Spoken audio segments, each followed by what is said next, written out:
Hello, and welcome. Find a comfortable position, let your body settle, and allow your breathing to become slow and deep. Tonight, we journey to a quiet place, a town nestled in the folds of time, where whispers of the past still linger in the air. This is a story for the quiet hours, a gentle mystery to soothe your mind and guide you toward restful dreams.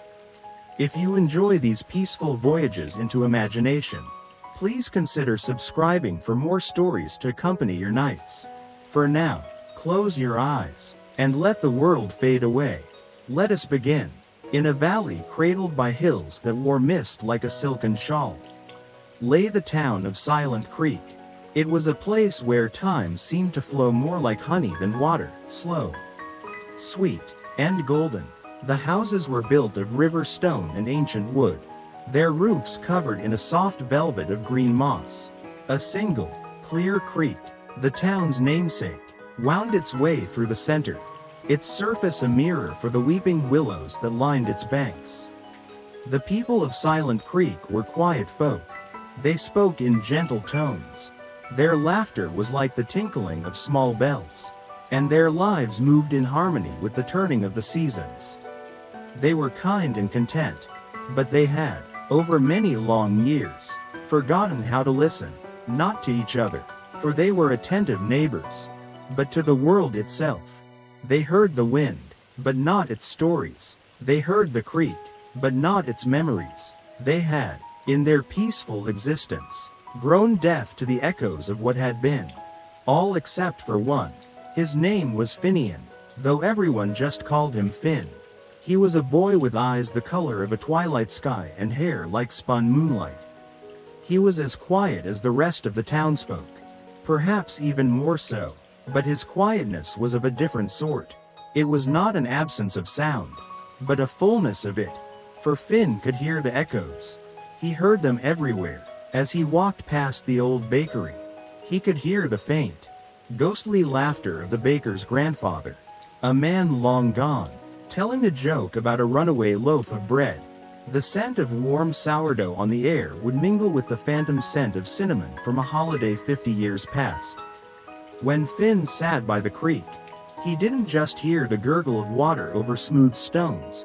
He heard the whispered promises of young lovers who had met on that very spot a century ago. Their words as soft and persistent as the current itself.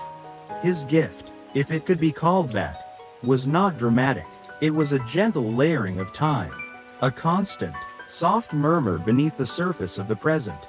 It had been with him for as long as he could remember. As a small child, he would sit in the town's square and hear the ghostly cries of a flock of geese that had flown overhead during his grandmother's childhood.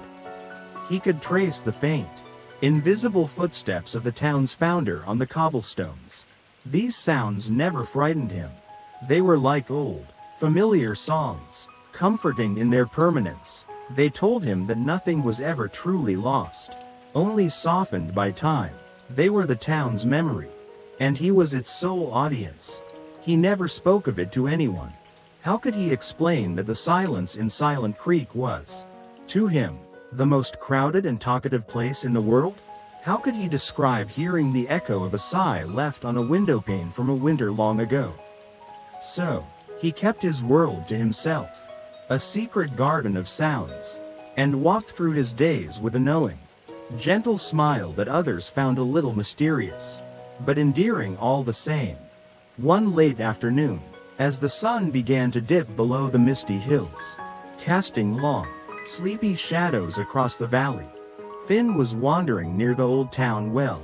The well stood in a small, forgotten plaza behind the town hall. It was made of the same dark river stone as the houses, and a thick rope of ivy had wound its way around the winch. No one used it anymore. Modern pipes brought water to every home. But the well remained, a silent monument to a simpler time. Finn often came here. The echoes were particularly strong. Drawn to the deep, still water, he could hear the clatter of countless buckets, the chatter of women sharing news as they drew water for their families, the joyful splash of a child dropping a pebble into its dark throat to hear the satisfying plunk. Today, However, something was different. Beneath the usual chorus of ghostly domesticity, a new sound surfaced. It was faint, so faint it was like trying to catch a mote of dust in a sunbeam. It was music, just a few notes, a delicate, ascending phrase that hung in the air like the scent of night-blooming jasmine. It was a melody of profound and gentle sadness, yet it held a core of deep, unwavering love. It felt ancient, woven from moonlight and memory. Finn stood perfectly still, closing his eyes to better focus on the sound. The notes seemed to rise from the very stones of the well. An exhalation of forgotten beauty. He had never heard anything like it. The echoes he was used to were fragments of life, words, laughter, sounds of work and play. This was different. This was art. It was a piece of a soul, left behind. He listened, holding his breath, but the melody faded as quickly as it had appeared, dissolving back into the ambient whispers of the past. He waited, his heart beating a quiet rhythm against his ribs. But it did not return. A sense of longing washed over him, a gentle ache for something he hadn't known he was missing. The melody felt important. It felt like a key, though he did not know what lock it might open. He reached out and placed his small hand on the cool, mossy stones of the well. He closed his eyes and tried to hear it again, to draw it out from the deep, silent history of the place. But there was only the familiar, soft murmur of bygone days. The song had retreated into the silence, as the last rays of sunlight painted the sky in shades of lavender and rose. Finn knew he had to find the rest of it. This was not just another echo, it was a ghost of a song. And it was calling to him. The next morning, the mystery of the fragmented melody followed Finn like his own shadow. The world seemed quieter, as if all the other echoes were holding their breath, waiting for him to pursue this new, singular sound. He knew he could not unravel this thread on his own. He needed someone who understood the town's history not as a collection of whispers, but as a written record. There was only one person who fit that description: Alara, the town librarian. The Silent Creek Library was Finn's favorite place in the world, aside from the Whispering Woods. It was housed in an old converted mill by the creek, and the air inside always smelled of old paper, leather, and beeswax. The gentle sound of the water wheel, which still turned slowly outside, was a constant, rhythmic companion to the turning of pages. Alara was as much a part of the library as the books themselves. She was a woman with kind, crinkling eyes and hair the color of silver dust, which she kept tied in a loose bun with a wooden pin. She had been the librarian for over 50 years and held the town's entire history in her mind and in the carefully catalogued shelves around her. She had always had a soft spot for Finn, the quiet boy who seemed to read books not just with his eyes, but with his entire being. He would sit for hours, a book open on his lap, but his gaze would be distant, as if he were reading the stories written in the air itself. Finn found her in her usual spot, a comfortable armchair by a large window overlooking the creek, mending the spine of an old book with a delicate touch. He approached her quietly, and she looked up with a warm smile. "Finian, it's good to see you. Have you come for a new adventure?" she asked, her voice as soft as the rustle of turning pages. Finn nodded, but then hesitated. He couldn't tell her he had heard the melody rising from the well. She was kind, but that was a truth too strange for even her to accept. So, he decided to approach it from a different angle. "Alara," he began, his voice barely above a whisper. "I was wondering about old songs. Town songs. Did Silent Creek ever have one of its own?" Alara paused her work, her brow furrowing in thought. She looked out the window at the slowly turning water wheel, her mind sifting through decades of memory. "A town song. That's a lovely thought. We have the usual holiday carols, of course, and the harvest hymns, but a song that was uniquely ours? I can't say I recall one. Our town has always been, well, On the quieter side of things, we're not much for grand anthems. Finn's shoulders slumped a little. He had hoped she would know it instantly. He decided to try another way. He hummed the few notes he had heard. The delicate, haunting phrase. His humming was soft and uncertain, but the melody itself was clear and pure. Alara's eyes widened slightly. A flicker of something, recognition, perhaps, or just a deep, resonant familiarity, passed across her face. That. Where did you hear that, Finn? She asked, her voice hushed. It sounds like a half-remembered dream. Finn looked down at his hands. I don't know, he said, which was not entirely a lie. I think I might have dreamed it myself. It just feels like it belongs here. Alara placed the book she was mending aside and leaned forward. Her expression one of gentle, focused curiosity. It does, doesn't it? She mused.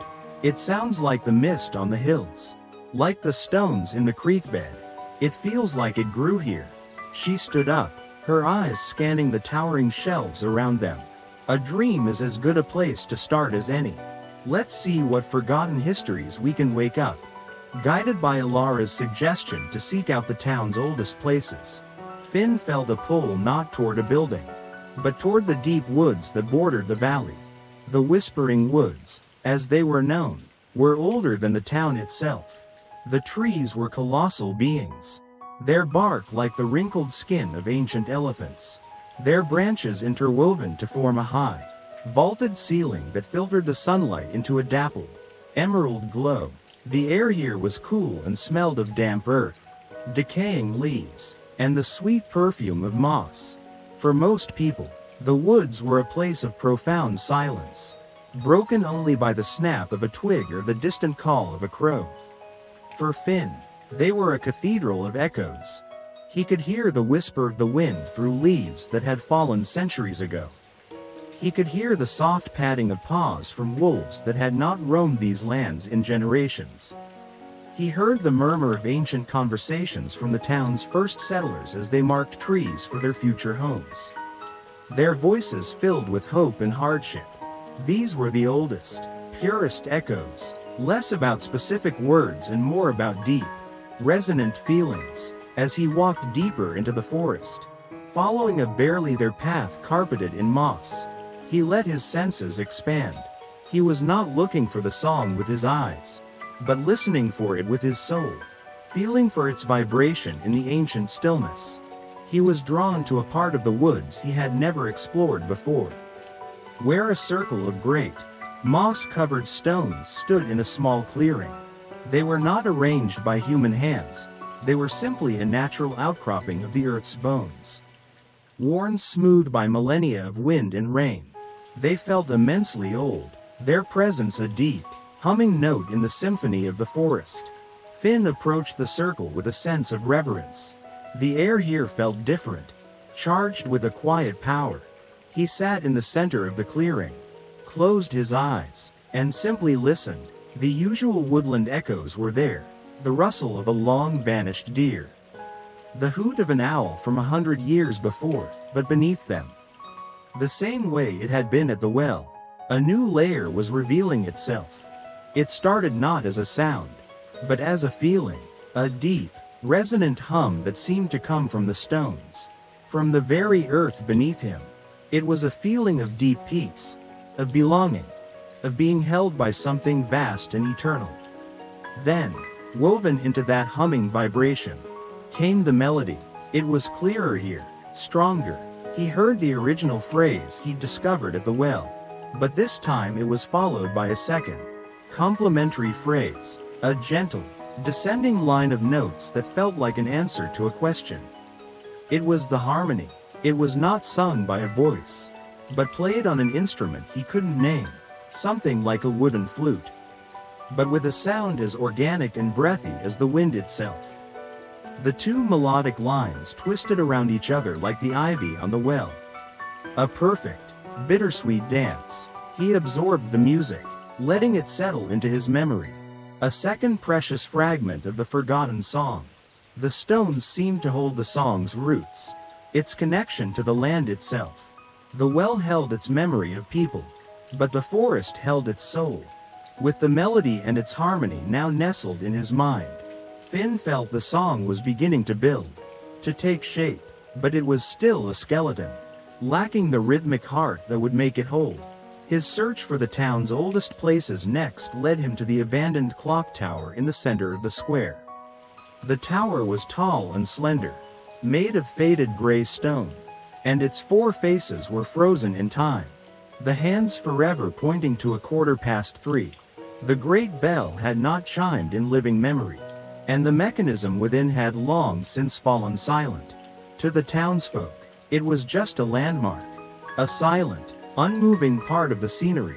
To Finn, it was a place of powerful, concentrated echoes. The door at the base of the tower was locked with a heavy, rusted iron key, but Alara, keeper of all the town's keys, both literal and figurative, had given it to him. The heart of a town is often in the things it has stopped paying attention to, she had said, her eyes twinkling. The air inside the tower was thick with the dust of dormant decades. A spiral staircase, its wooden steps worn into smooth hollows by the feet of long-dead clock keepers, wound its way up into the gloom. As Finn ascended, the echoes grew more specific. He heard the grunts and sighs of men winding the giant mechanism, the careful, metallic click of tools against gears, the low hum of conversation bouncing off the curved stone walls. He finally reached the clock room at the very top. It was a space filled with a magnificent, silent machine, giant brass and iron gears, some as tall as Finn himself, stood frozen and coated in a fine layer of dust. Sunlight streamed through the four dusty faces of the clock, illuminating the particles dancing in the air. It was here, in the silent heart of the tower, that Finn heard it. It was not a grand or loud echo. It was the soft, rhythmic sound of a man at work. He could hear the gentle tick-tock that wasn't real, but a memory of the great escapement mechanism when it still beat with life. And beneath that ghostly rhythm, he heard a man humming. It was the old clockmaker, a man named Silas whom Alara had told him about, who had tended the clock his entire life. Silas was not humming the main melody or the harmony Finn had heard in the woods. He was humming a simple, steady counter melody, a rhythmic pulse that wove in and out of the main tune. It was the song's heartbeat. The clockmaker must have hummed it for hours on end, day after day, year after year, as he oiled the gears and polished the brass. His quiet, constant work, the very rhythm of time in Silent Creek, had been set to this forgotten tune. The echo was so deeply ingrained in the room, in the very metal of the machine, that it played on an endless loop. Finn sat on the floor, surrounded by the silent, sleeping giant, and listened for a long time, committing the rhythm, the steady, patient heartbeat of the song to his memory. The melody now had its roots in the earth, its voice from the people, and its pulse from the heart of time itself. While Finn was chasing the song through the town's forgotten corners, Alara was on a different kind of hunt. She sat in the library's archive, a small, climate-controlled room in the basement where the town's oldest and most fragile documents were kept. The air smelled of dry paper and fading ink, prompted by Finn's humming and the strange, familiar feeling it had stirred in her. She had begun to dig through the oldest town ledgers. These were huge, leather-bound books, their pages brittle and yellowed with age, filled with the elegant, looping script of town clerks from centuries past. She was looking for any mention of a song, a festival, a celebration, anything that might have had a unique, local melody attached to it. For days, she found nothing but records of harvests, births, deaths, and property deeds. The history of Silent Creek was, as she had told Finn, a quiet one, marked by steady, unremarkable progress. She was beginning to think the melody was nothing more than a figment, a dream, as Finn had called it, until she opened a ledger from a particularly cold and difficult period in the town's history. Nearly 200 years ago, The clerk's handwriting in this volume was different, tighter, more hurried. The entries spoke of a long, brutal winter, of a sickness that had swept through the valley, leaving no family untouched. It was a time of great sorrow and fear. And then, nestled between an entry detailing the distribution of firewood and another listing the deceased, she found it, a single, short paragraph. It did not name the song, but its description was unmistakable. The clerk had written, "In these dark days, there is but one small light. The mothers have taken to singing the old lullaby to soothe the fevered children. It is a song of the stones in the creek, a melody to remind them of the strength of this valley. We pray it is enough to guide them through the night. We call it the creek's mercy." Alara read the words over and over, a chill running down her spine that had nothing to do with the cool air of the archive. The creek's mercy, a lullaby, not a song of celebration, but a song of comfort in a time of immense pain. This explained the profound sadness woven into the beautiful melody. It was a song born of love, but steeped in sorrow. It also explained why it had been forgotten. Once the sickness had passed and the town began to heal, the lullaby would have been an unbearable reminder of what they had lost. The pain associated with the song was so great that the community, in a collective, unspoken agreement, must have simply stopped singing it. They had buried the song along with their grief. She carefully closed the ancient ledger, her heart heavy with the town's forgotten pain. She now understood the song's gentle, haunting nature. It was not just a lost melody, it was a lost piece of their history, a testament to their resilience. The song had not vanished, it had gone into hiding, waiting in the stones, the water, and the quiet heart of the town for someone who was willing to listen not just to the joy, but to the sorrow, too. She now knew the why of the song's disappearance. Finn, with his strange and wonderful gift, was discovering the how of its return. The two of them, the keeper of written stories and the listener of whispered ones, were piecing together a history that had been deliberately and tenderly laid to rest. Armed with the knowledge of the song's purpose, a lullaby of comfort, Finn felt another piece of the puzzle slide into place. A lullaby needed more than melody and rhythm, it needed a softness, a texture, like a well-loved blanket. His intuition, the gentle pull of the echoes, led him next to the old weaver's cottage at the edge of town. The cottage was now a small museum, preserved just as it had been when the last town weaver, a woman named Anya, had passed away nearly a century ago. It was a small, cozy building with a low-beamed ceiling and a large, magnificent wooden loom that dominated the main room. Finn pushed open the heavy oak door, a small bell above it jingling softly, a real sound, not an echo. The cottage was quiet and still, filled with the scent of dried herbs, lanolin, and old wood. Sunlight streamed through a single, deep-set window, illuminating the intricate threads on the loom, a half-finished tapestry of the valley still waiting for its final stitches. Finn walked slowly into the room, running his hand over the smooth, worn wood of the loom. He could feel the vibrations of its history under his fingertips. He closed his eyes and listened. At first, the echoes were what he expected, the rhythmic thump-clack of the loom in operation, a sound that must have filled this small cottage for decades. He heard the soft whisper of the shuttle flying back and forth, the gentle sigh of Anya as she worked late into the night by candlelight. But then, a new sound emerged, woven into the mechanical rhythm of the loom. It was Anya's voice. She wasn't singing the main melody that Finn knew. She was humming a soft, intricate harmony, a descant that floated above the main tune like a delicate silver thread. It was different from the breathy, flute-like harmony he had heard in the woods. This was human.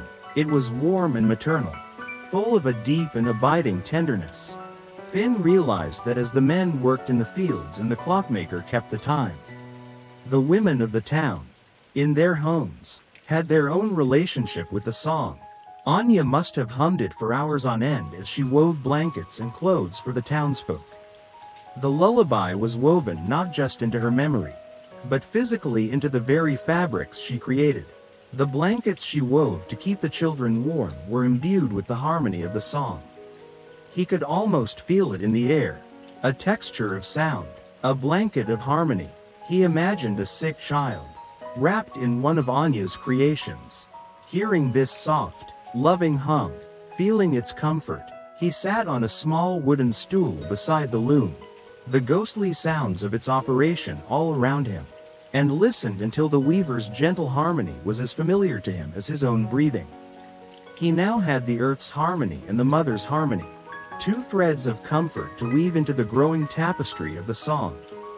That night, Finn's dreams were more vivid than ever before. The fragments of the song he had collected throughout the day, the sad, beautiful melody from the well, the earthy harmony from the forest stones, the clockmaker's steady rhythm, and the weaver's gentle, threaded hum, were no longer separate pieces in his mind. In the surreal and boundless landscape of his sleep, they began to merge and flow into one another. He dreamt he was standing in the center of Silent Creek, but it was the town of 200 years ago. The air was cold, and a deep, sorrowful quiet hung over everything. In his dream, he saw figures moving like ghosts in the twilight. He saw the clockmaker, Silas, climbing the tower, his face etched with worry, humming the song's rhythm to keep his own heart steady. He saw Anya at her loom, her shuttle flying back and forth, her hum a quiet prayer woven into the wool. He saw a group of women gathered at the well, their faces pale in the moonlight, drawing water not with cheerful gossip, but with a shared, silent understanding, the main melody a whisper on their lips. The sounds were not just echoes, they were alive, happening all around him. The dream shifted, and he was no longer an observer. He was inside one of the small stone cottages. A fire flickered low in the hearth. A young mother sat in a rocking chair. A small child, pale with fever, cradled in her arms, and she was singing. She sang the lullaby, her voice soft but clear, filled with a desperate, powerful love. Finn could hear all the parts converging in her song. The melody was the main thread, clear and unwavering. The gentle harmony he had heard from the weaver was there, a soft cushion for the melody to rest upon. The clockmaker's rhythm was in the steady, soothing rock of her chair, a constant, comforting beat, and the deep, earthy peace from the forest stones was in the very core of the song. A promise of roots, of belonging, of the enduring strength of the valley. In the dream, other voices joined hers, faintly, from the other houses. He could hear the lullaby being sung. It was a chorus of quiet defiance against the darkness, a web of sound connecting the isolated, grieving families. It was their shared prayer, their collective hope. Finn woke with a start, the dream song still ringing in his ears. He was lying in his own bed, the moonlight streaming through his window. But for a moment, the scent of wood smoke and the sound of a mother's lullaby were as real as the quilt tucked under his chin. He finally understood. The song wasn't meant to be performed by one person. It was a tapestry, woven from many different threads, sung by the entire community. He now had a sense of the whole.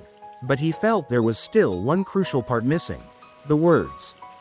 The sun was bright the next morning, but the memory of the dream and its profound sadness lingered with Finn. He knew the song was a lullaby. He knew its many parts. But he still didn't have the words. Where would the words of a children's song be best remembered? His thoughts turned, as they often did, to the creek. The creek was the town's lifeblood, a constant witness to its history. It had seen everything, heard everything. Its gentle, flowing water was a powerful conductor of echoes. He made his way to a shallow, sun-dappled part of the creek where flat, smooth stones were plentiful, a perfect spot for skipping stones. He knew from the echoes that this had been a favorite children's playground for generations. He sat on the grassy bank, took off his shoes, and dipped his feet into the cool, clear water. He closed his eyes and focused, listening past the immediate sound of the water gurgling over the stones.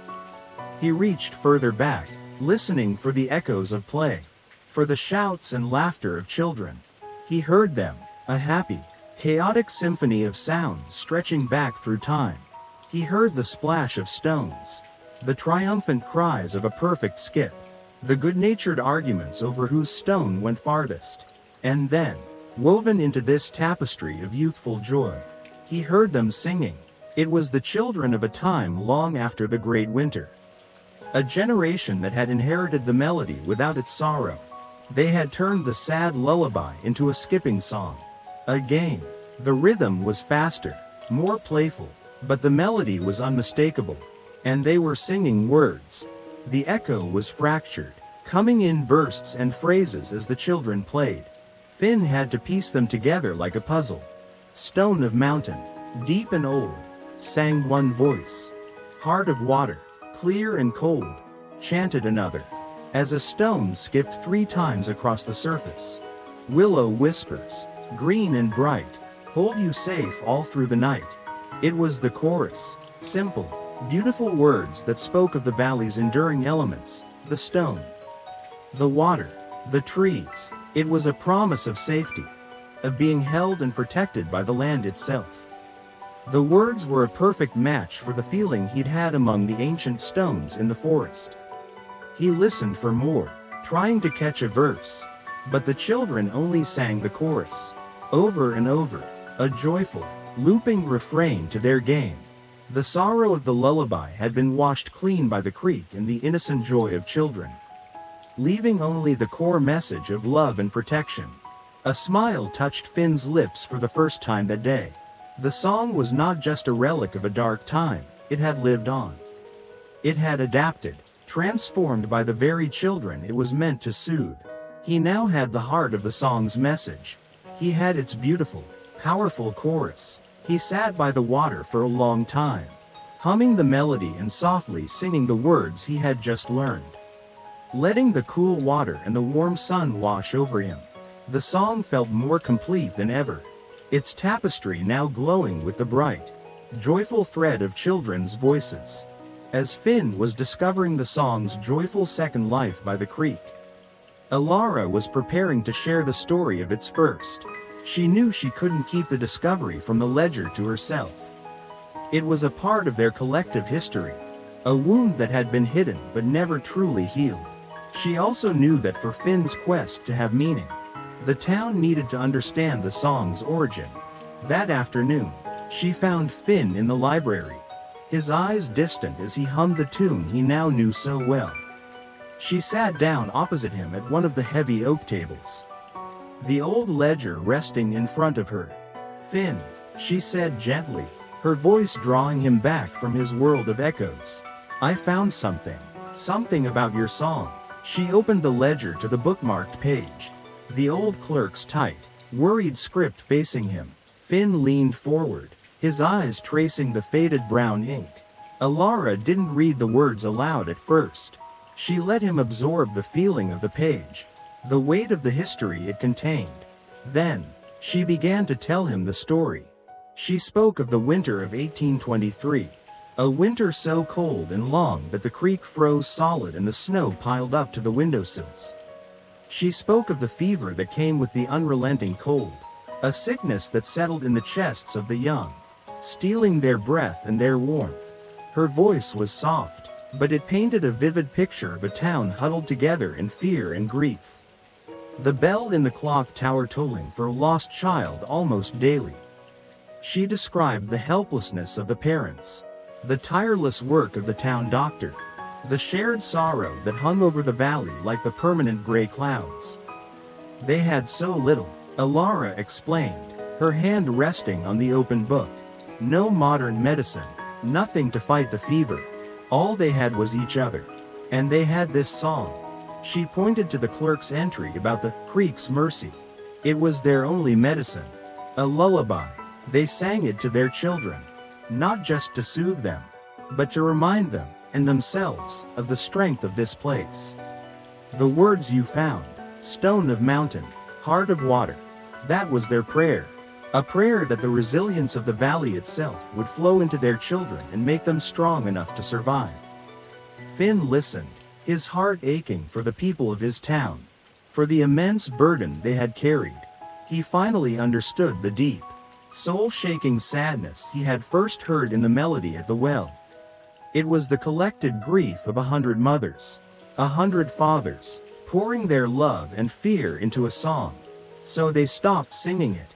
Finn whispered, understanding dawning in his eyes. Because it hurt too much to remember.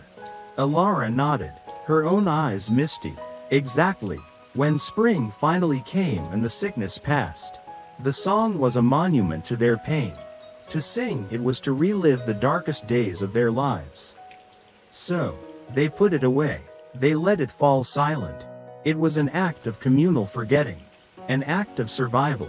They chose the future over the past. She closed the book gently. The song wasn't lost, Finn. It was lovingly, and painfully, laid to rest. And now, I think you are the one who is meant to wake it up. The weight of Alara's story settled upon Finn. Not as a burden, but as a profound responsibility. He now held all the pieces of the lullaby, each one imbued with the history and emotion of the place he'd found it. He knew he had to put them together, to reassemble the song not just as a collection of notes, but as a complete, living entity. He needed a quiet place. A place where all the different echoes of the town could coexist peacefully. He walked to the oldest oak tree on a hill overlooking Silent Creek. The tree was ancient and vast, its gnarled branches reaching out like wise, comforting arms. From here, he could see the entire valley, the glint of the creek, the spire of the clock tower, the dark green expanse of the whispering woods, the cluster of stone cottages. He sat beneath the great oak, its thick trunk at his back, and closed his eyes. He began not by singing, but by listening, letting all the sounds he had collected wash over him in his mind. He let the memories come. He felt the cool, mossy stones of the well and heard the first, sad, beautiful phrase of the melody. He felt the deep hum of the earth in the forest clearing and heard the breathy, flute-like harmony of the land itself. He saw the silent, dusty gears of the clock tower and heard the steady, patient rhythm of the clockmaker's humming. He smelled the lanolin and old wood of the weaver's cottage and heard the soft, maternal harmony she had woven into her threads. He felt the cool water of the creek on his feet and heard the joyful, innocent voices of the children singing the chorus. One by one, he began to weave them together with his own voice. He started by humming the main melody, the one from the well, letting it establish the song's sorrowful, loving core. Then, he imagined the clockmaker's rhythmic pulse beneath it, giving it a gentle, rocking motion, like a cradle. He hummed it over and over until the two parts felt inseparable. Next, he layered in the harmonies. In his mind, he heard the weaver's soft, close harmony and the forest's deeper, more resonant harmony intertwining, creating a rich texture of sound, a blanket of comfort around the melody. Finally, he added the words. He sang the chorus the children had taught him, his clear, young voice floating on the afternoon air. Stone of mountain, deep and old, heart of water, clear and cold, willow whispers, green and bright, hold you safe all through the night. As he sang the words, the full emotional weight of the song settled into place. The sadness of the melody was now held and comforted by the strength of the words, by the steadfastness of the rhythm, by the warmth of the harmonies. It was no longer just a song of sorrow. It had become a song of resilience, a testament to the love that had created it and the joy that had kept a piece of it alive. He sang it through several times, his voice growing stronger and more confident with each repetition. He was not just singing a song, he was honoring a history, giving voice to generations of silent grief and quiet strength. But as he sang the final line, he felt a sudden emptiness. The story felt incomplete. The chorus was a promise, but there were no verses to tell the tale. Finn knew the song was not yet whole. The chorus was its heart, but the verses were its story, and he had not yet found them. Where would the most sacred words, the core of the lullaby's prayer, be kept? His intuition, now a finely tuned compass, pointed him toward the town's oldest and most sacred building, the small, simple chapel on the hill, not far from the ancient oak tree. It was a humble structure of fieldstone and dark timber, with a single, unadorned glass window that looked out over the valley. It hadn't been used for regular services in years, but it was kept unlocked, a place for quiet contemplation. He pushed open the heavy wooden door and stepped inside. The air was cool and still, smelling faintly of old wood and candle wax. The interior was simple, a few rows of worn wooden pews, a plain stone altar, and silence, but it was a different kind of silence than anywhere else in town. It was a deep, reverent stillness, a silence made of thousands of whispered prayers, of shared hopes and quiet confessions. This was a place where echoes were not boisterous or conversational, they were hushed, internal, and profound. Finn walked to the front and sat in the first pew, his small form bathed in the soft light from the window. He did not try to listen in his usual way. He knew he would not hear a voice singing here. The words he was looking for were not meant to be sung aloud in a time of sickness, they were the deepest, most personal part of the prayer, a bargain made between a parent and the world to protect their child. He simply sat, letting the profound stillness of the chapel seep into him. He quieted his mind, his breathing, his own heart, until he was nothing but an empty vessel, waiting to be filled. And in that absolute silence, he heard it. It was not a sound, but a thought that was not his own.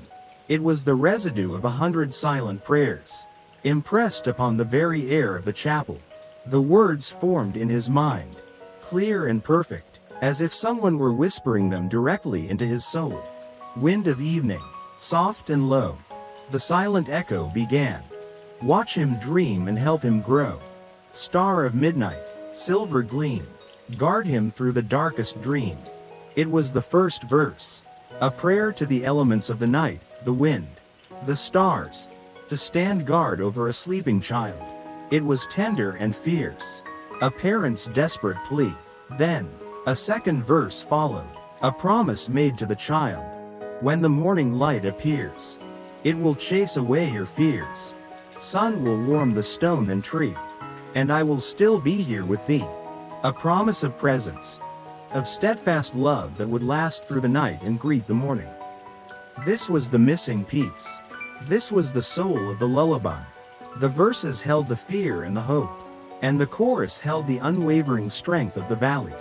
Finn felt tears well in his eyes, not of sadness, but of a deep, overwhelming sense of completeness.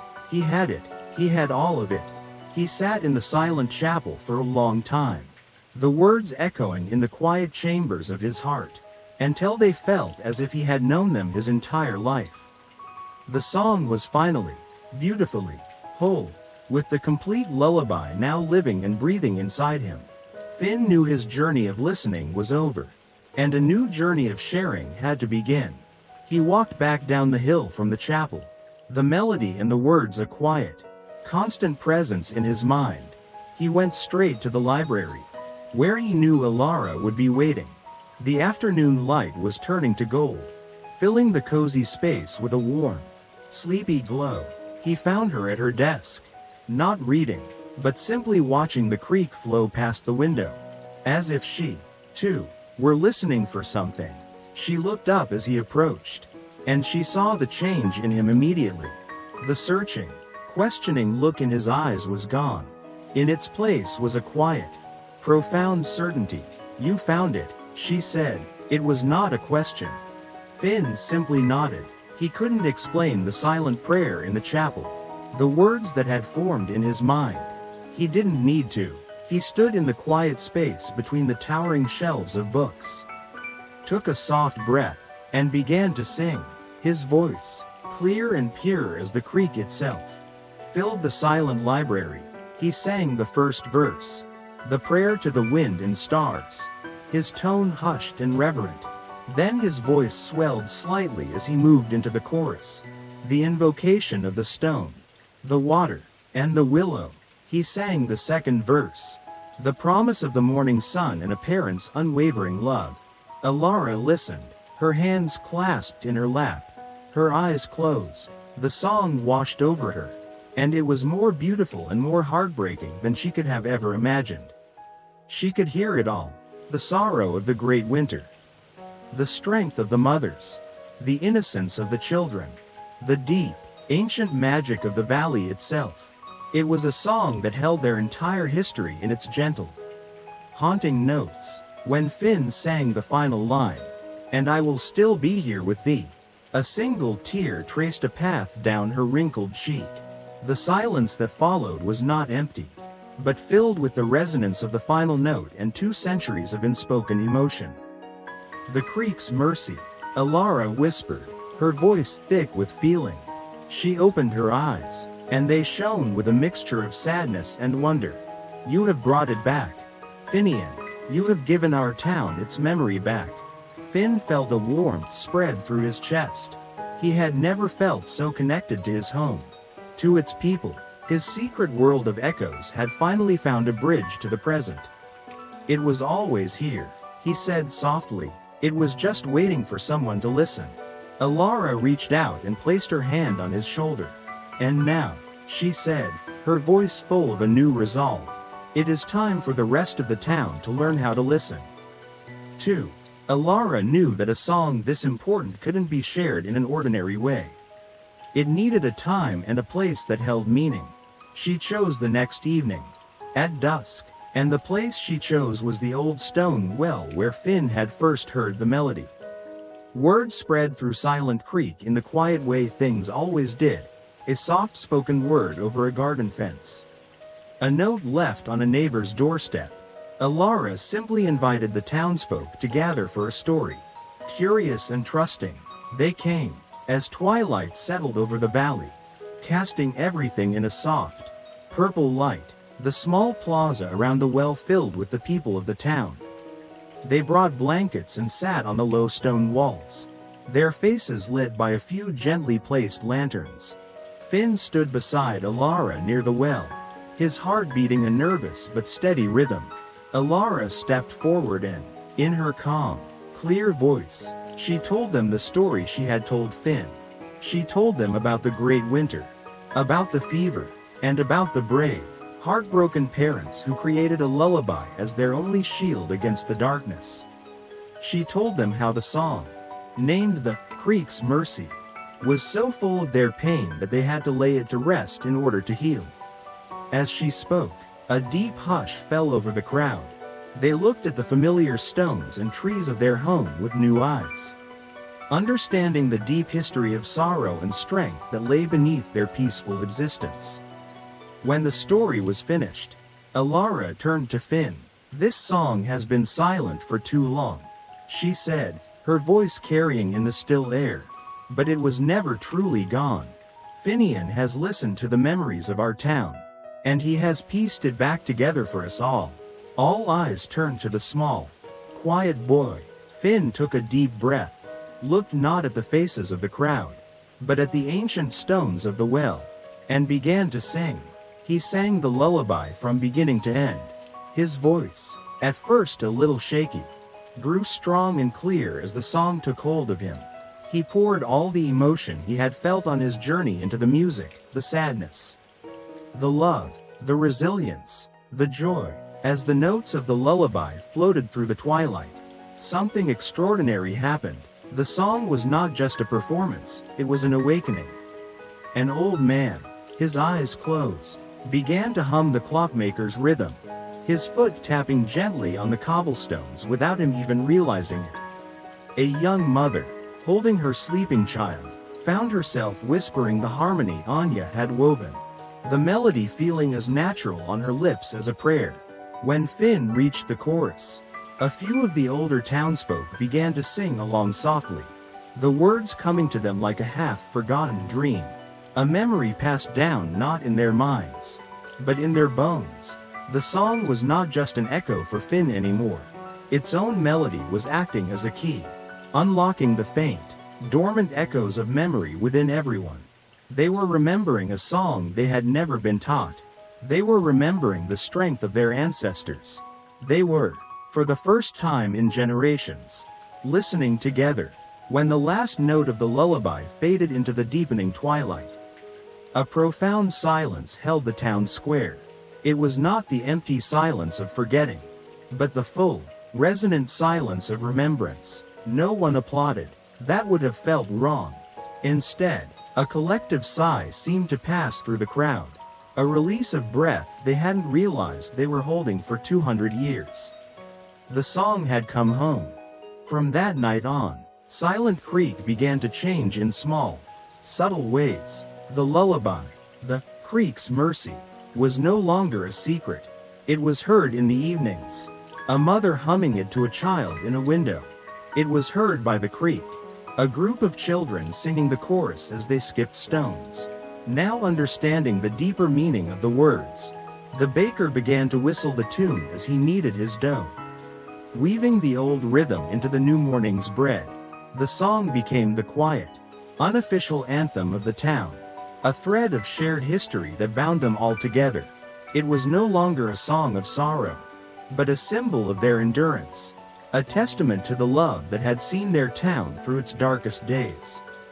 And Finn, the boy who listened to echoes, was no longer just the quiet, solitary boy. He was still quiet, but his solitude was gone. He had shared the most beautiful secret of his inner world, and in doing so, had found a deeper connection to his community than he had ever imagined. He had taught them how to listen again, not to the ghostly past as he did, but to the echoes in their own hearts, to the history that lived in the stones and the water all around them. Sometimes, Finn would sit by the creek as he always had, the water flowing over the smooth stones. He still heard the old echoes, the whispered promises, the ghostly laughter, but now, they were joined by new sounds. He could hear the echo of last night's singing from the town square. He could hear the new, living memory of the baker whistling the tune just that morning. The past and the present were finally in harmony. The silence of Silent Creek was now filled with music, a gentle, hopeful melody that promised to echo for generations to come. And as the moon rose over the mist-shrouded hills, Finn closed his eyes, listening to the beautiful, complete sound of his home, and smiled. The echoes were no longer just telling him what had been. They were now singing of what was, and what would always be.